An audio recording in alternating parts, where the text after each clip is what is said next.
right, you entered a plea of guilty on May 23rd. According to your plea bargain agreement, punishment is to be assessed at a cap of 7 years in the prison. There's a $1,500 fine and the state is silent on your application. Have both parties had a chance to review the PSI report? We have, Judge. Any objections to the PSI report from either side? No, Judge. All right. State, you are silent. Defense, do you have any witnesses? Yes, Judge. I would like to call Tony Rosales. All right. If they'll come forward, please. All right, could you raise your right hand for me, please? Do you solemnly swear or affirm the testimony you give will be the truth and nothing but the truth, so help you God? do. All right, you can lower your hand, state your name for the record. Antonio Rosales. All right. And Judge, if I could, I guess kind of give you some backstory, and I'm sure Megan will let me know if I missed any facts. So this incident took place in 2022. My client was a driver of a car. There were several other young men in the car with him with this incident who participated in this. Subsequent to that incident, my client had been, I guess, arrested, and then Mike Beliveau had represented him. That charge had been dismissed. Okay. Since that time, Ethan he got a job. He became a licensed security guard, passed his level 3, and was, I think, had turned his life around from this incident. And then this charge came back up, and that's what brings us here today. Oh, so I can be sure. So he became a licensed security guard, then this charge popped up. Yes, then this subsequent charge, yes. So he had Okay. passed all his levels. He was licensed to carry a firearm as a security guard. He passed all the testing, all the background checks. And then I guess the case got refiled as the deadly conduct. At least 2 of the other juveniles in the car with him, I think subsequently have been arrested and charged with capital murder. Okay, which is why he's here as a co-defendant on the deadly conduct charge.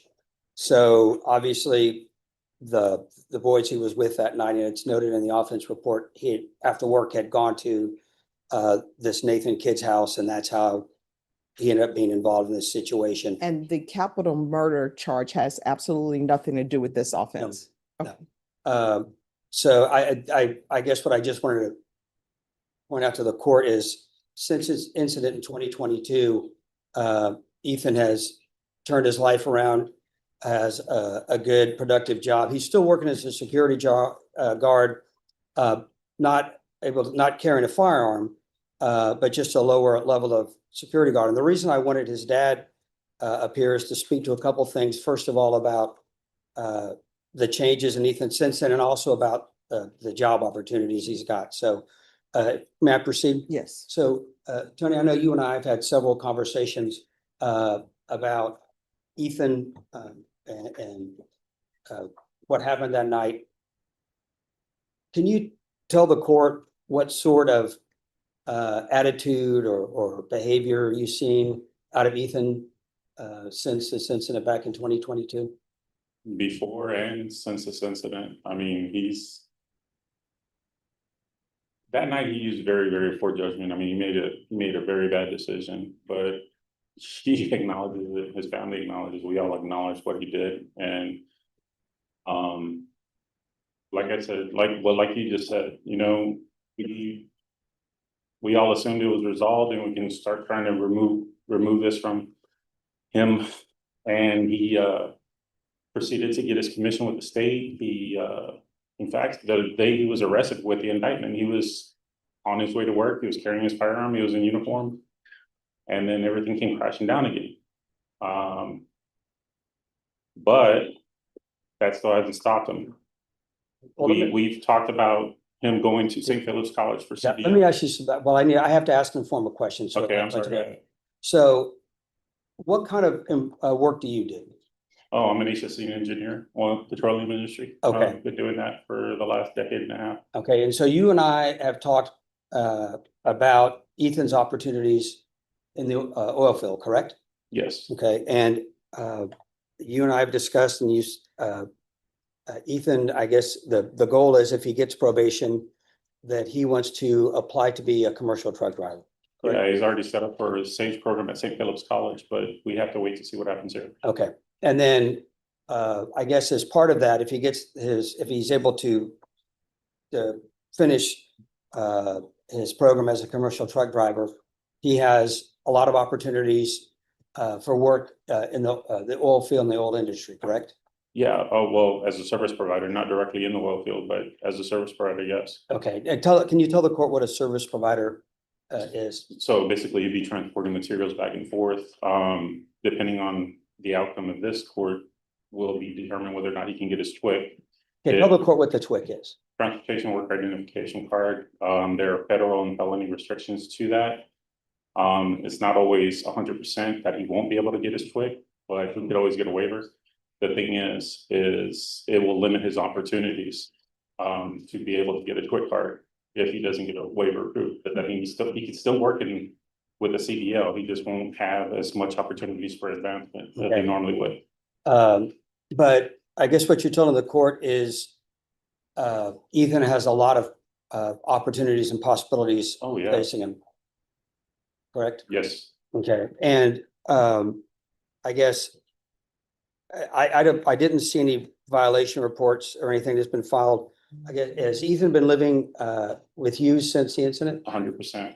Yeah. I mean, all he does is work and come home and play on the Xbox. I mean, that's basically all he does. Okay, so you haven't had any problems with him No. since then? Okay, and I guess, are you asking the court to give him an opportunity at probation?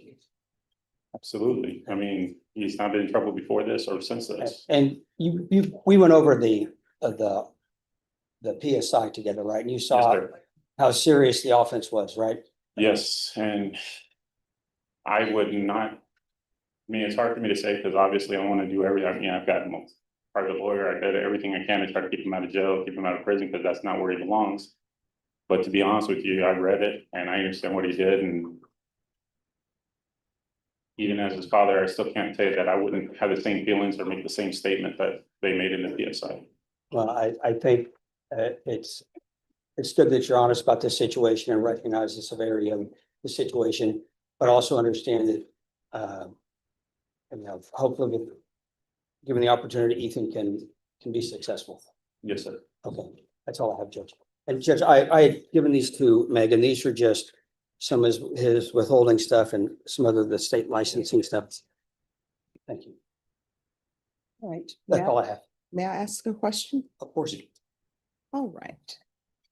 In regards to this incident, Yes, ma'am. was he living with you during this time?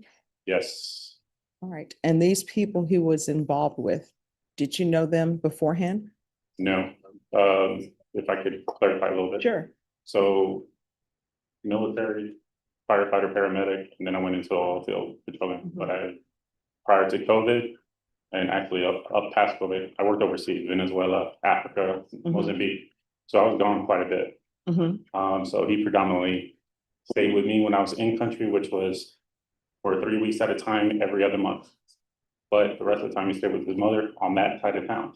Okay. So yes, he had those friends and everything happened on the west side of town, southwest side of town.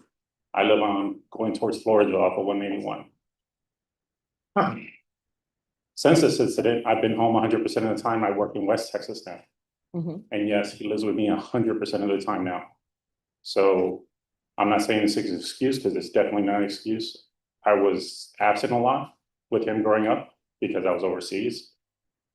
But it's not an excuse because I was still there every other month and spent a lot of quality time with him. It might not have been quantity, but it was quality time for him to know that this was not what he should have done. But yes, now I'm with him 100%, or rather he's with me 100% of the time. All right. And did he talk to you about this incident Yes. immediately thereafter? No, it took some prodding, I mean, more so because he felt when he did break down, you could tell that he was more ashamed of the fact that he did something that he let me down. I not necessarily overbearing, but the military and then firefighter, paramedic, and I've kind of a little bit structured a little bit when I was with my kids, both my kids. And so when he did break down and let me know about everything that happened, obviously, I told him we need to do something about it. And in 2023, when we thought it was gonna all be resolved in December, January with Michael, yeah, we said, okay, let's get back on track. And we spent the time and paid the money for him to get his commission with the state and, you know, follow and work to the mother's commission as well. And said that, what you want to do, that's fine. But we need to figure out the job. We need to figure out a career. And so we've been talking about the CDO and him getting with me in the oil field and trying to get away from. And he has not been with those friends, or well, obviously, because they're locked up, but he's not been involved with anybody on that side of town since. All right, thank you. Any other questions? No, Judge. And I know you're silent, but any questions about? I know you stated that you understand. So did you view the police reports in this case or? Not since the incident, yes, Okay, but not obviously when he was arrested. okay. So you, I mean, you understand that your son made an agreement with these individuals. So these individuals told him, hey, this is what we're gonna go do, and your son agreed to go with them. You understand that, correct? Yes, And your son did fire his firearm into that house, yes, he did. and it was occupied by multiple people. There were two-year-olds inside that home. Yeah, and I told him, despite the fact that they didn't believe anybody was there, you still fired. Yes, and I mean, besides the two-year-olds that were there, there were other adult individuals in the home as well. You understand that? Yes, Okay, and one of the victims describes that there were over 200 bullet holes inside her home. You understand that? yes, Okay, and your son was aware of this and agreed to engage in this type of conduct back in 2022. from what I understand, and only from my son's recollection, is that he didn't think it was gonna be all what it ended up becoming. Yeah, yes, he knew what they were gonna go do, but he didn't believe it was gonna be as impactful as it was. So I guess it's my understanding, he just didn't believe that the home was occupied, but he understood that he was. Yeah, gonna be but in he didn't this- understand that they were gonna do as much damage as they ended up doing. Okay, but he still engaged. Yes. Shooting the firearm. Yes, He passed the witness. Are there any other questions? All right, thank you so much. And thank you for giving me some insights into your son. thank you.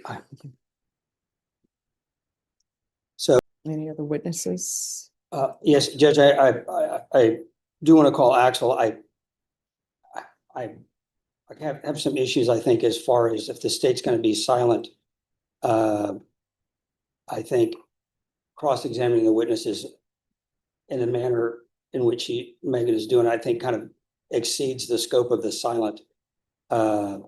So All right, well, the court will note that according to the plea bargain agreement, the state is silent, but they are able to address fact issues. well, I understand addressing fact issues, but my understanding, Judge, is addressing fact issues as part of argument if I misstate anything, and I have no objection to that. Okay, Um, all right, the court will note your, any objections you have with regards to this witness. Thank you. And Judge, so I'd like to call Ethan Rosales. Can you raise your right hand for me, please?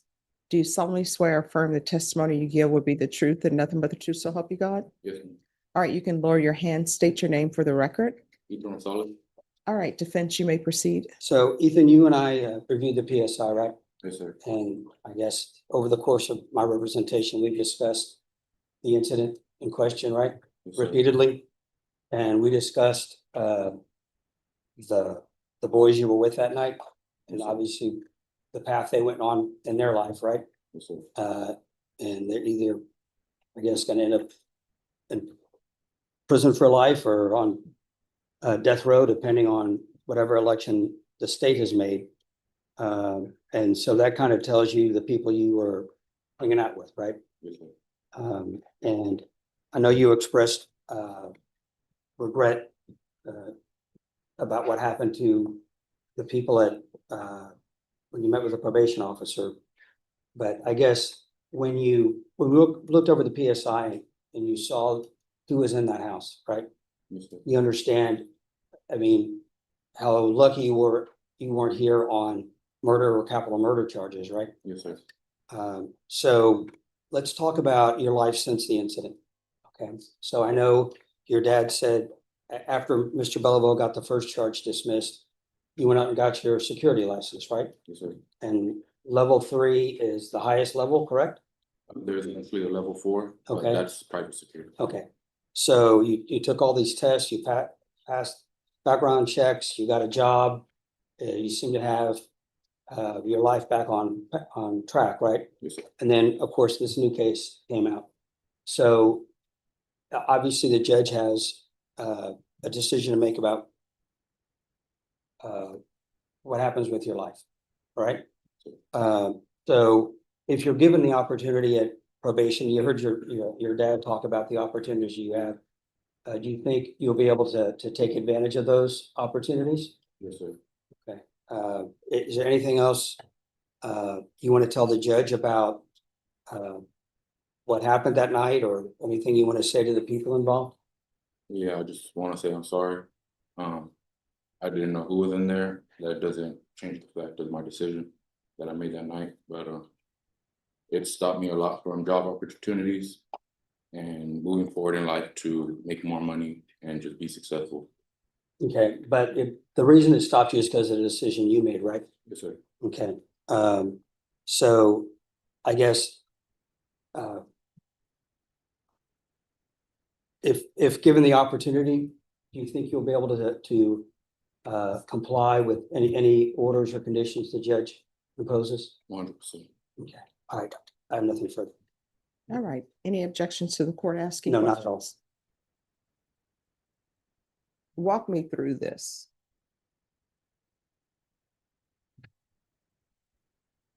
Friends come to you. Were they your friends? If I thought they were All right. So how did you meet them? How did you all become friends? just growing up in the school, playing basketball at the park, stuff like that. All right. Were these your only friends? You know, I have more friends. All right. So explain to me how this happened. You have some friends who come to you. So they come to you, and what do they say? About that night, Yes. I ended up going to their house and they let me know. All right. So you go to their house.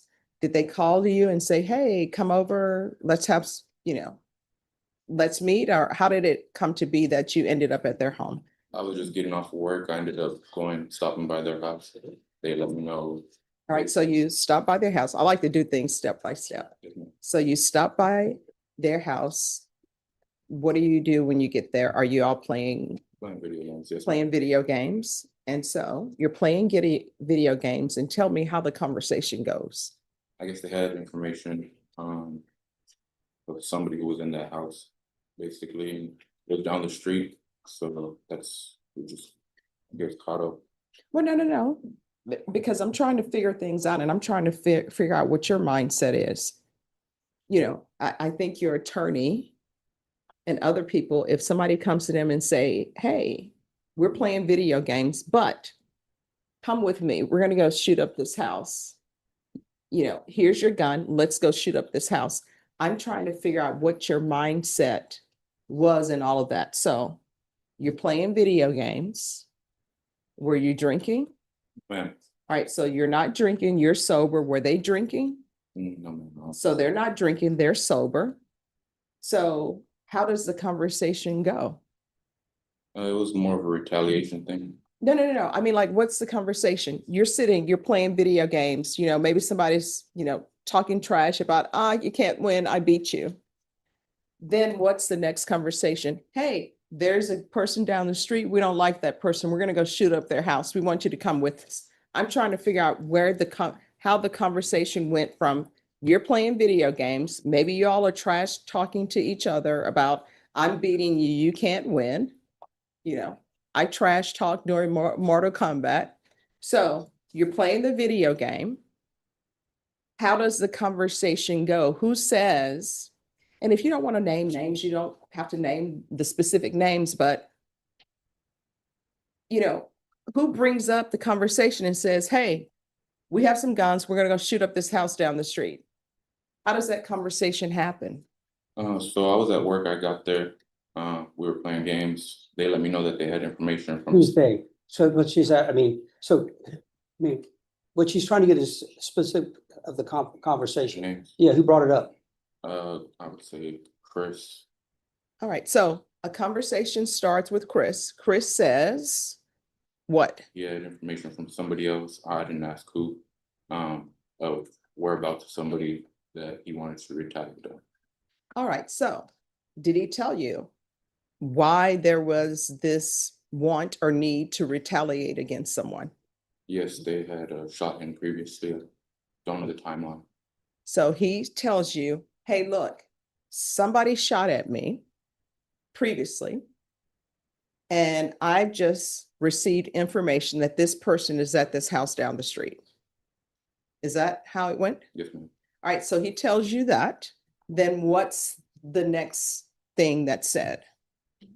I was the only one with the car. They basically asked me if we would go. It was more of an impulse decision. No, let's not do basically, because I'm trying to figure out what your mindset is, because I have to make a decision on whether or not to grant your application. So he tells you, I have information on the person who shot me.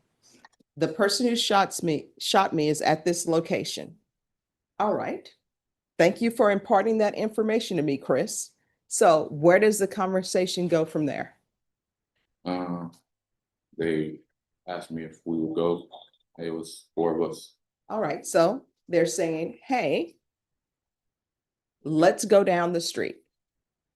Now, when they say, let's go down the street, I'm sure it's not, let's go down the street. What was said?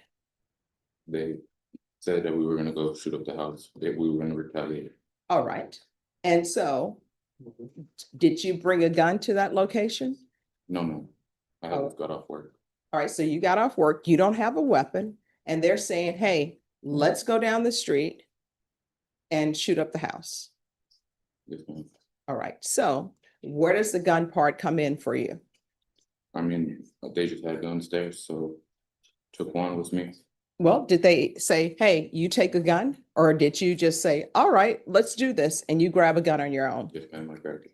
So you grab a gun, they grab their guns. And at no point in this do you say, you know who shot at you previously, let's call the police and let the police know that this person is down the street. Nobody says that. Mhm. No, ma'am. All right, so you get a gun that's been provided and you all get in the vehicle. Yes, ma'am. And are you driving? Yes, ma'am. So what happens next? We drove about 2 blocks down the street, and that's where the house was. Okay, so the house is 2 blocks down the street. And what are you thinking as you're driving to this location? It was more of an adrenaline rush. Like I would say so. And how old were you? 19. All right, so you're 19, you're getting an adrenaline rush. And you drive to the house. And how far was that house from where you were playing video games? I'd say about 3 minutes, maybe. And nobody thought, so you guys were not gonna walk, you're gonna drive the 3 minutes. Yes, ma'am. All right, so you're in the vehicle, you all pull upside the house, then what happens? We all got out, shot the house. You call out? We all got out and shot the house. Okay. All right. And then after you shoot the house, what do? We go back to their house. So where we you were get back in previously. the vehicle and you drive back to the home. Yes, ma'am. And does anybody say anything? No, ma'am, it just went back to, I guess, and games went back to normal. All right, so then you go back to playing video games. And at some point, did you leave that house to go home? Yes, ma'am. And did you talk to anybody? No, ma'am, I was pulled over. I can't remember the timeline, maybe an hour, 2 hours after. But yes, there was police in the area. I got pulled over. All right. Any further questions? No, Judge. I just have one stop short relates to smoke box.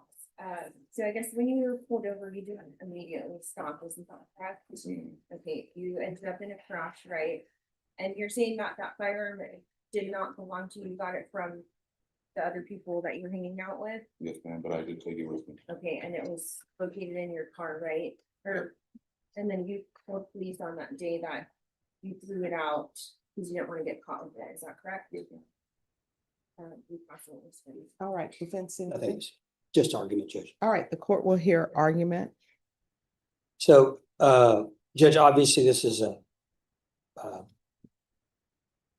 really severe fact pattern. The one thing I would note is I don't think up until this incident, Ethan had any criminal history, and I think since then, he's turned his life around. Obviously, I think Megan can make the court aware of the other, at least two of the other boys involved are in jail on capital murder charges. And obviously, he was definitely running with the wrong group of boys that night. You know, that being said, obviously, he made the decision.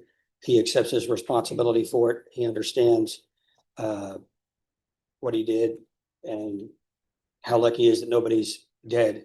What I'd ask the court to consider is since 2022, he's turned his life around. He had and lost a good job, and that's his fault because of the situation he put himself in. But I do think the court can look and see that over 3 years since this incident, he stayed out of trouble. He's, I think, on a good trajectory in life and has a lot of opportunities in front of him.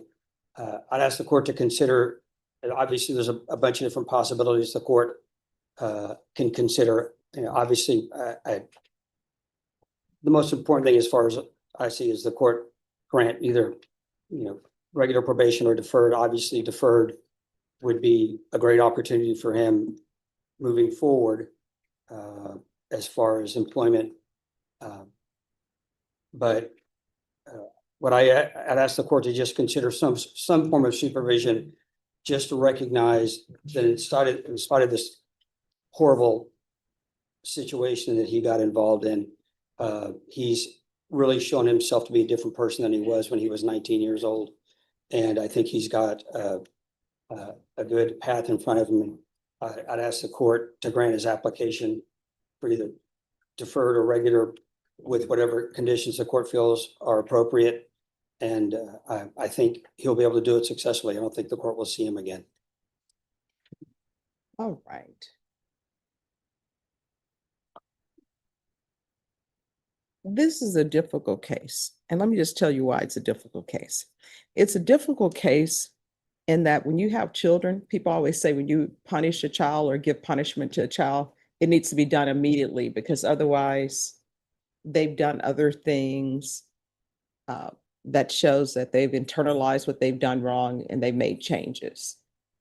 So it's regretful that this case wasn't done sooner. And that's no fault through the prosecutors. And in this court, sometimes cases are not indicted. But here's my issue. When people get together in these groups and they decide to commit crimes together, sometimes if one person would have said, no, I'm not doing that. For example, it sounds to me like people were lazy. They didn't want to walk the 3 minutes. Probably if you would have said, yeah, I'm not going to drive. I'm not a part of this. Who knows? Maybe they wouldn't have done that day. I'm looking at the complainants too. Sometimes, well, I'm just going to say it. Some things are the cost of doing business, right? If you sell drugs, you're probably going to go to prison. You may end up getting killed. Cost of doing business. If you're a gang member, you may end up getting shot and die. Cost of doing business. If you shoot up someone's home and they come back and shoot up your home, cost of doing business. That probably will happen. But we can't have people running around lawlessly. And that's my issue. So the young children in that house, they were not a part of the cost of doing business. And I see that there's some issue for restitution. And honestly, I don't want to give restitution to somebody who shoots at somebody else, and then somebody comes to their home to shoot up their home, and now you want restitution. That's sort of like the cost of doing business.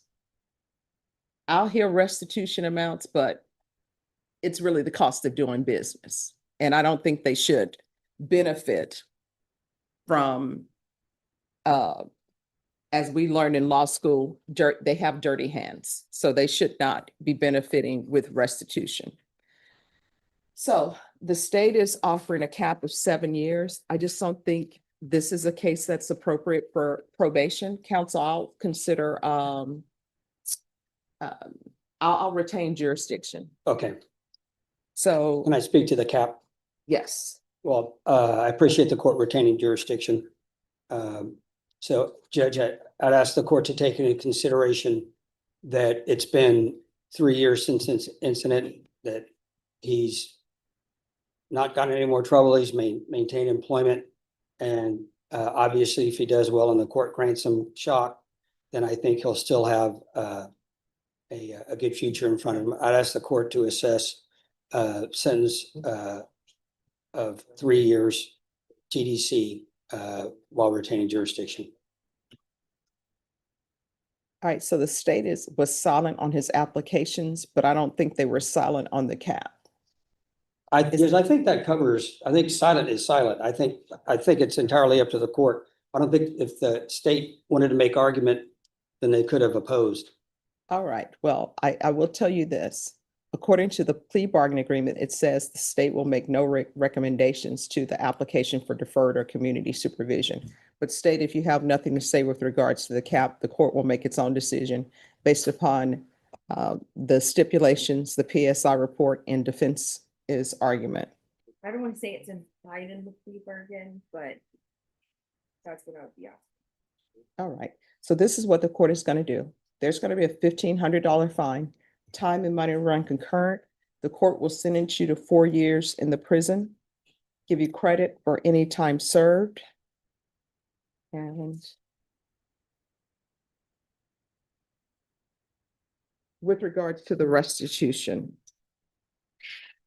and I'm serious about with regards to the restitution, you really need to come to court with the clean hands. You can't be a part of this life and then want restitution. But state, was there any restitution? Judge, they did give an amount to, riot officer, the homeowner. And that was $15,740.65, but it says that the out of pocket actual expenses were $6,980. All right, so here's the question for the court.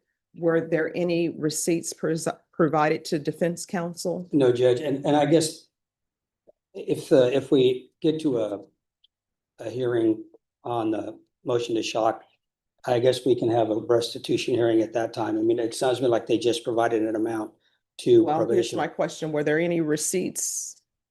To my knowledge, no, and there were none attached to the PSN. All right.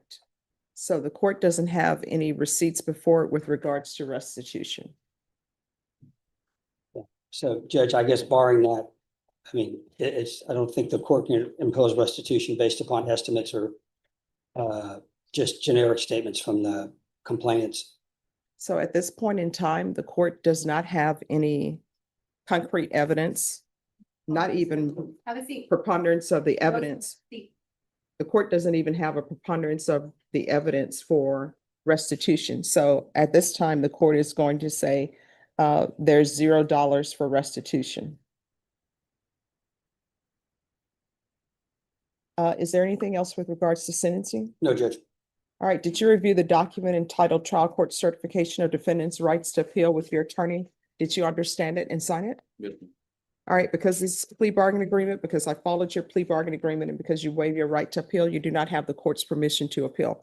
Because this is a felony conviction, you're not allowed to own or possess any weapons or ammunition. If you have a question over what a weapon or ammunition is, you'll need to speak to an attorney. Do you understand? All right, off the record. Here's the thing. If you strongly want the court to consider perhaps giving you shock probation, you had better show me something that you are doing while you are in custody at the prison. Do you understand? Okay. All right, good luck to I'll you. talk to him. There's any Okay. victim impact statement, you think? Is there a victim impact? Nope.